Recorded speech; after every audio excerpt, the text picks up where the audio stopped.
Buenas tardes con todos. Hoy sería nuestra 9ª clase de anatomía y el tema de hoy es el sistema respiratorio. Para empezar a hablar del sistema respiratorio, vamos a hablar un poco también de los otros sistemas que ya hemos visto en las clases anteriores y cómo se complementan entre ellos y cómo son importantes para las diferentes funciones de nuestro cuerpo.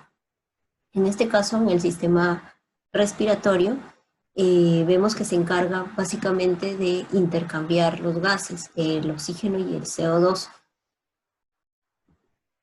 para tanto los gases que entran desde el ambiente, como cómo se produce todo el intercambio con los gases en la sangre y posteriormente para que puedan ser expulsados los gases durante los procesos de inspiración y expiración. Entonces aquí va a participar el sistema respiratorio, que está formado por las vías respiratorias, tejidos, órganos y otras estructuras que lo van a sostener y lo van a apoyar a que se pueda realizar el proceso de la respiración.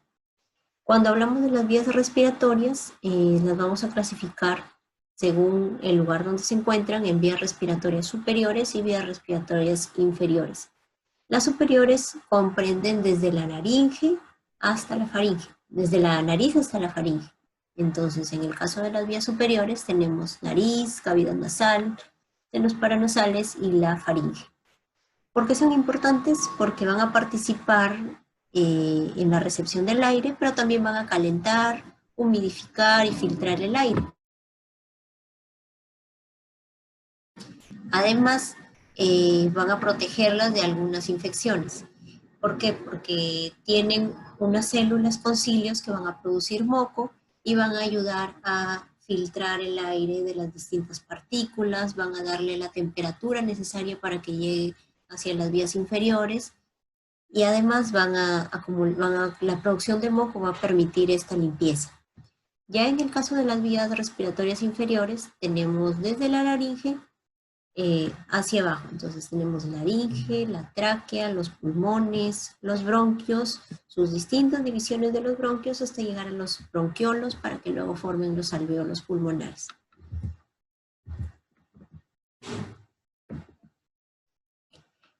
Entonces, dentro de las funciones que tenemos en el sistema respiratorio, todas las funciones que va a realizar van a ser coordinadas con los demás sistemas. Otros sistemas que ya hemos visto en las otras clases, como por ejemplo, sistema cardiovascular, sistema linfático, sistema muscular, sistema nervioso. El sistema respiratorio se va a encargar de llevar el aire desde la superficie, hacer el intercambio gaseoso y luego expulsarlo. Está organizado, ya vamos a ver luego, mediante los alvéolos pulmonares, que es donde en sí se va a realizar el intercambio de oxígeno. Y todos los alvéolos, que son muy abundantes en los pulmones, van a brindar una superficie extensa para que se produzca todo este intercambio en un espacio tan reducido como son los pulmones. Además va a proteger las superficies respiratorias contra algunos otros problemas, como es la pérdida de agua, cambios en el ambiente, regulación de la temperatura. Va a servir como barrera frente a algunos microorganismos. Y también va a participar en la emisión de los sonidos, principalmente en el caso de la laringe. La laringe es un órgano muy importante para producir el habla, para el canto, y ya luego vamos a conocerlo más. Entonces, ya viendo de forma general las estructuras del sistema respiratorio, dijimos que las vías superiores van desde la nariz hasta la faringe y que de la laringe para abajo van a ser las vías respiratorias inferiores. Muy bien, entonces tenemos que la nariz está formada tanto por hueso como por cartílago. Esto está más detallado en nuestra clase de sistema óseo. Ahí podemos ver los distintos huesos de la cara y dentro de los cuales están los que van a formar la nariz. Dentro de la nariz va a estar dividido por dos fosas o dos cavidades. Las dos fosas nasales que son las que tenemos. ¿Y cómo van a separarse estas dos fosas nasales? Por el tabique nasal. El tabique está formado tanto por hueso como por cartílago.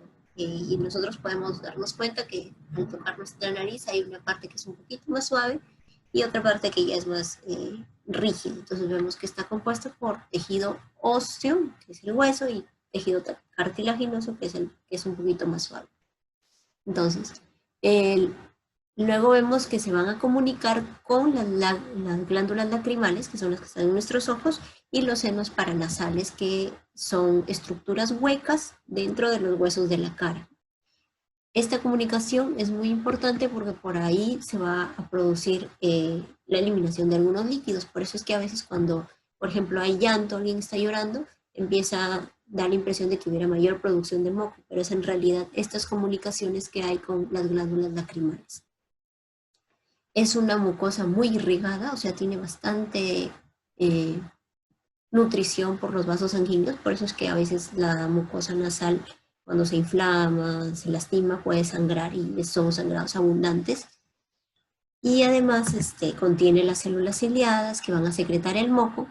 Y el moco, como ya dije antes, es muy importante porque va a permitir filtrar el aire que entra, retener las partículas que no sean, por ejemplo, producto de la contaminación, van a calentar el aire y lo van a humidificar, lo están preparando para que ya cuando llegue a los pulmones sea un aire adaptado a las condiciones. Luego, en la parte de abajo de la nariz tenemos el paladar, que tiene contenido óseo, que es el paladar duro, vemos acá. Y luego tenemos una parte blanda que se conoce como paladar blando. Todo el paladar en conjunto, tanto el paladar duro como el paladar blando, van a formar el piso de la nariz. Entonces es el suelo de la cavidad nasal y además es importante porque el paladar va a separar la nariz de la boca. Entonces vemos las dos cavidades, cavidad nasal, cavidad bucal, separadas entre ellas por el paladar. Y ya luego en la parte posterior vemos a la faringe. La faringe va a estar dividida en 3 partes y aproximadamente tiene una medida de 14 centímetros que viene desde la parte posterior de la boca. La parte más superior se le conoce como nasofaringe, porque está muy cerca a la nariz, entonces nasofaringe. Luego vemos la parte media, que es la orofaringe. Oro significa boca, entonces es la que está posterior a la boca. Va a estar entre el paladar blando y la base de la lengua. Acá vemos, desde el paladar blando hasta la base de la lengua va a ser la orofaringe. Y por último, la parte más inferior, la laringofaringe, porque ya es donde termina la faringe y va a iniciar acá, ya en las vías respiratorias, la laringe. ¿Ok? Entonces tenemos la faringe dividida en 3 partes. Ya luego la faringe, vemos que hay una división. Por un lado va a continuar el esófago, que ya es la parte digestiva, mientras que ya en la parte más anterior va a estar la laringe, que va a realizar todo el proceso respiratorio. Entonces aquí es donde debe haber una coordinación adecuada para que no haya paso de los alimentos hacia el tracto respiratorio. Y acá vamos a ver por qué es tan importante entonces la laringe. La laringe se dice que tiene una medida de 4 centímetros. Como ya hemos visto, va a permitir la conexión de la faringe con el resto del tracto respiratorio. En este caso sería la tráquea, que es la estructura que sigue después de la laringe. Va a ser muy importante porque, como ya les dije, va a permitir la protección de las vías respiratorias y además va a ser importante porque es aquí donde se produce la voz. Por eso cuando hay inflamaciones de la laringe es donde hay estos cambios de voz, ¿no? A veces que uno tiene alguna infección respiratoria en la laringe y a veces está un poco más ronco o incluso puede tener disminución de la voz, afónico, entonces es porque hay una alteración en la laringe. Y está formada por cartílagos. Estos cartílagos, que ya los vamos a ver más adelante, están también cubiertos por dentro por mucosa, que como vimos la mucosa va a ser muy importante para la filtración de aire, purificación, limpieza, humidificación del aire y también filtrar las partículas que sean nocivas. También tiene ligamentos, tiene nervios, tiene vasos que van a irrigar y van a mantener a la laringe nutrida. La abertura que vemos acá es la glotis. Se le llama el orificio, la glotis. Y además va a estar compuesta por cuerdas vocales. Se dice que tenemos 2 cuerdas vocales en cada lado. Cuerdas vocales falsas, que son las superiores, y cuerdas vocales verdaderas, que son las inferiores. Las falsas se les conoce como pliegues vestibulares, y en realidad, como vemos acá en este corte, no tienen músculo, entonces solo es un repliegue de mucosa. Por eso es que se les llama falsas. Mientras que luego abajo tenemos a las cuerdas vocales verdaderas, que son estas, y como vemos están formadas por músculo. Y estas cuerdas vocales verdaderas van a ser las responsables de la producción de la voz. Entonces, esto es muy importante. Además de los músculos que ya hemos visto, también tenemos los cartílagos. Entonces, aquí en la laringe tenemos básicamente 3 tipos de cartílagos que son los más resaltantes. Primero, el cartílago tiroides, que es el más grande cartílago que hay en la laringe. Es muy importante este cartílago, no confundir el cartílago tiroides con el órgano la tiroides. Es aquí en este cartílago donde se deposita la tiroides, por eso se le llama cartílago tiroides. O sea, delante de este cartílago va a estar la tiroides, la glándula. Y este cartílago es muy característico porque en el caso de los varones forma lo que llamamos la manzana de Adán. Es mucho más prominente en los varones, por eso es que se forma esa característica manzana, como le conocen. Luego tenemos el cartílago epiglotis, que está superior, y que este es muy importante porque ya hemos visto acá que hay que tener una gran coordinación entre la respiración y el paso de los alimentos, para que cuando uno pase los alimentos o degluta, no lleguen hacia las vías respiratorias y no causen tos y no causen infecciones. Entonces de esto se va a encargar la epiglotis. La epiglotis se va a cerrar y va a tapar la laringe cuando nosotros deglutimos. De modo que si se tapa la epiglotis, vemos, acá está la epiglotis. Baja, cierra, entonces todo el bolo alimenticio va a pasar directo hacia el esófago y luego hasta el estómago. Y de forma que se protege nuestra vía respiratoria. Por eso es que es muy importante la epiglotis. Y por último tenemos a los cartílagos cricoides, que acá está el cartílago cricoides, que va a formar la parte ya inferior de la laringe. Entonces, 3 cartílagos importantes en la laringe. Tiroides, que es el más grande y que es el de la manzana de Adán. La epiglotis, que es el que va a proteger de que no haya paso de alimentos hacia la vía respiratoria. Y el cartílago cricoides, que es el que está más inferior. Ahí tenemos a nuestra laringe. Como dije, luego de la laringe sigue la tráquea. La tráquea es un órgano que va a ser resistente pero a la vez flexible. De diámetro son más o menos 2 a 2,5 centímetros y unos 11 centímetros de longitud. Si lo vemos a nivel de las vértebras de nuestra columna vertebral, vamos a ver que va a empezar a nivel más o menos de la vértebra cervical 6 y va a llegar hasta la vértebra dorsal 5. Luego ya se va a ramificar, que termina la tráquea, se va a dividir en 2 y va a formar los bronquios principales, el bronquio derecho y el bronquio izquierdo. Así como el resto de estructuras que ya hemos estado viendo del sistema respiratorio, la tráquea también está epitelizada, cubierta por un tipo de tejido que va a producir moco. Y también va a ayudar a retener las impurezas, a eliminar las impurezas mediante la tos. Vemos que la tráquea también está formada por cartílagos. Vemos cartílago, cartílago, cartílago, cartílago. Y este cartílago es muy particular porque no es un anillo completo, está en forma de C, o sea, empieza, pero no llega a unirse y a formar una circunferencia completa, sino que en la parte posterior va a estar libre y va a haber solo músculo. Esta forma es muy característica y va a impedir que la tráquea se cierre, se tape por completo cuando uno elimina el aire, porque esto va a impedir que no haya un cierre y por lo tanto que no haya un colapso durante la respiración, y tampoco va a impedir que se expanda mucho.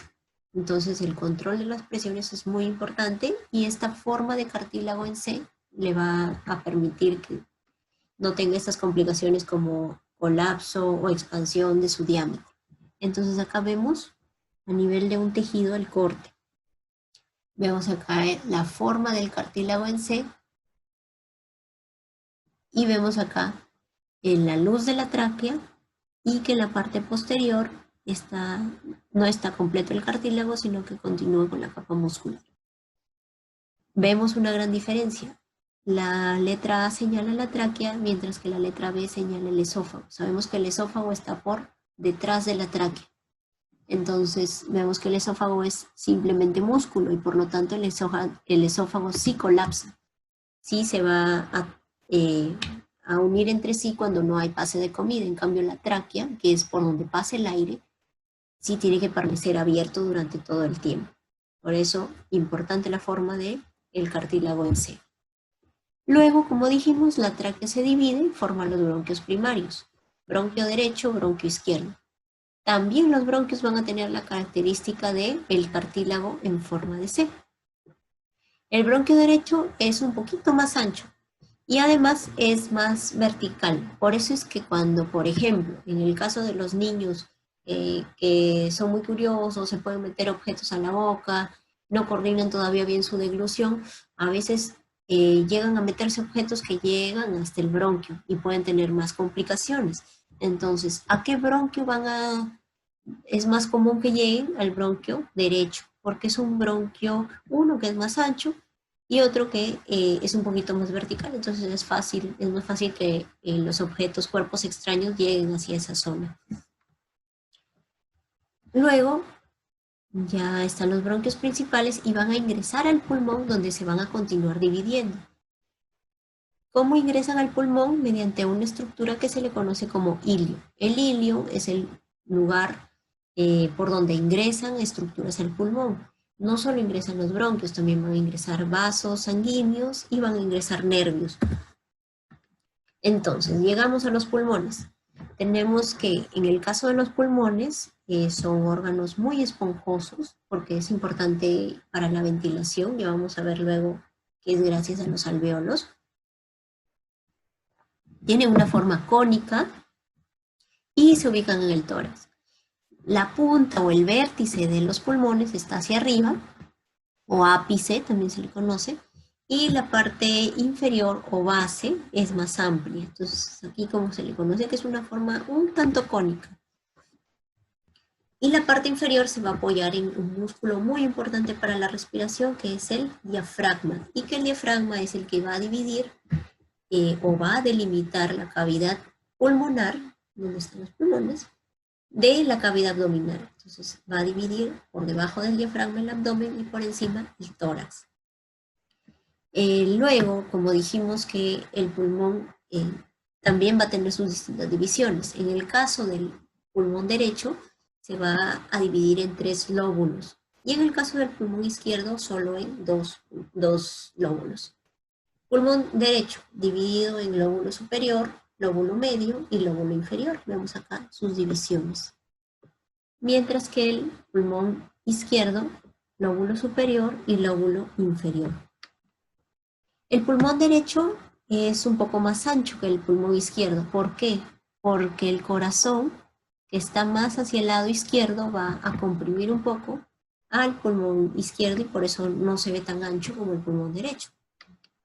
Mientras que el pulmón izquierdo suele ser un poco más largo que el pulmón derecho. ¿Por qué? Porque acá en el caso del pulmón derecho, debajo del diafragma está el hígado y el hígado logra que haya una pequeña elevación en el lado derecho. Eso es normal. Cada pulmón, al igual que los otros órganos que ya hemos visto en las otras clases, va a estar cubierto por su propia capita. Una capa, en el caso de los pulmones, que se llama la pleura. La pleura compuesta de 2 capas entre sí, la pleura parietal y la pleura visceral. Entre ambas pleuras va a estar el espacio pleural y entre ellos está el líquido pleural. ¿Y por qué es importante? Porque uno va a proteger a los pulmones y también va a ayudar que durante la expansión, cuando uno inspira o expira, no roce directamente con la cavidad del tórax y así no sea dañado por estas estructuras. Entonces vemos acá tenemos el pulmón, tenemos la cavidad torácica, tenemos acá músculos, huesos, y en el caso de la pleura, que tenemos la pleura visceral, que es la que está más pegada hacia los pulmones, y luego tenemos a la pleura parietal, que es la que está más pegada a la cavidad torácica. Entre ambas está el espacio pleural. Y acá va a pasar el líquido pleural que permite lubricar estas estructuras y darle el movimiento para inspiración y expiración. Entonces hay algunas enfermedades donde este líquido se empieza a acumular y va a comprimir el pulmón y va a causar mayores alteraciones en la respiración. Luego, como vimos, el pulmón se divide. En el caso ya vimos, pulmón derecho, 3 lóbulos, pulmón izquierdo, 2 lóbulos. Los bronquios también se van a dividir. Entonces, tenemos a los bronquios primarios, que son los que entran al pulmón, se dividen y van a formar bronquios secundarios, bronquios lobulares y así hasta llegar a la división más pequeña, como las ramas de un árbol.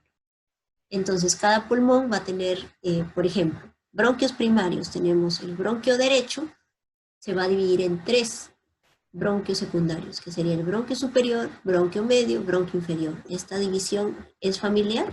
¿Le suena familiar? Sí, porque hemos visto que los pulmones también se dividen, superior, medio e inferior, en el caso del pulmón derecho. Entonces, igualmente va a suceder con los bronquios del lado derecho. A su vez, cada bronquio se va a dividir en más bronquios para finalmente formar los bronquiolos. Y los bronquiolos van a dar el origen a los alveolos pulmonares. En el caso del pulmón izquierdo se divide en 2, bronquio izquierdo, bronquio superior y bronquio inferior. Y asimismo cada uno se va a dividir entre sí hasta llegar a los alveolos. Vemos que cada pulmón va a tener millones de alveolos, y estos alveolos, que son los que más importantes, donde se produce la respiración, donde se produce el intercambio gaseoso, son los que le van a dar la característica esponjosa que tienen los pulmones.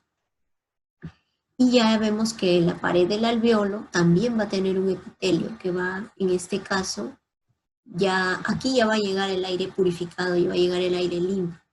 Y aquí la pared de estos alveolos va a ser una pared más delgada, más epitelio simple, como hemos visto, que va a permitir que el aire y los distintos gases pasen por ahí fácilmente.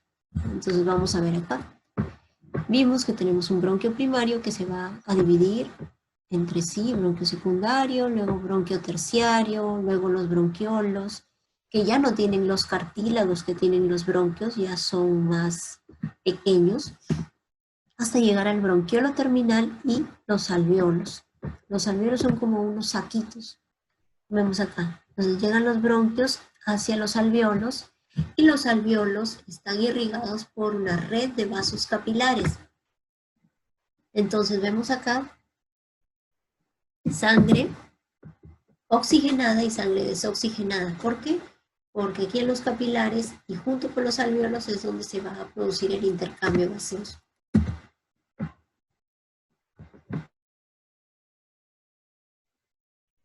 Muy bien. Entonces, llegamos ya a la parte de la respiración. ¿Cómo es que se produce todo este intercambio? ¿Qué movimientos hay? Vemos que hay 2 fases de la respiración: la inspiración y la expiración. La inspiración, la toma de aire, y la expiración, la expulsión de este aire. Los músculos respiratorios, los más importantes son el diafragma, que ya lo hemos visto en las diapositivas anteriores, los músculos intercostales, y acá los vemos. Estos también ya los hemos visto en nuestra clase de sistema muscular. Entonces vemos acá músculos intercostales que van entre las costillas. Y los músculos abdominales, como el recto anterior del abdomen, que también pueden participar en la respiración. Entonces, ¿qué es lo que pasa? En la inspiración, que es donde uno tiene que ampliar los pulmones, si nosotros hacemos el ejercicio tomando aire lo más que podamos, vamos a ver cómo se expande nuestra caja torácica. ¿Y por qué se expande? Porque el diafragma y los músculos intercostales se van a contraer. Esta contracción va a hacer que el diafragma baje de lo que está ahí. Cuando uno inspira, baja un poco más. Y en el caso de los músculos intercostales, lo que van a hacer al contraerse, al jalar, van a causar que la caja torácica se expanda más. Incluso el esternón se mueve hacia adelante. Con eso maximizamos la cantidad de aire que entra al pulmón. Eso es durante la inspiración. Y durante la expiración vemos que ya se produce la relajación de estos músculos. Entonces el diafragma, los músculos intercostales vuelven a la normalidad, se relajan y esta disminución de volumen va a hacer que haya mayor presión y que el aire pueda salir expulsado hacia el exterior. Entonces, contracción para la inspiración, en el caso de los músculos, tanto como el diafragma como los intercostales, y relajación de los músculos en el caso de la expiración.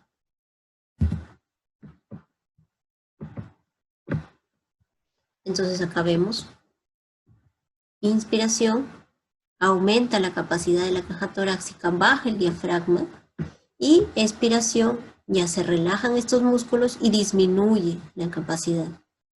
Vemos ahí cómo se produce. Importante la acción entonces del diafragma y de los músculos intercostales. Y ya viendo en sí el intercambio de gases, que es lo que finalmente se va a producir luego de tomar aire, eliminar aire, al final en sí el objetivo es que se produzca el intercambio gaseoso. ¿Cómo se produce este?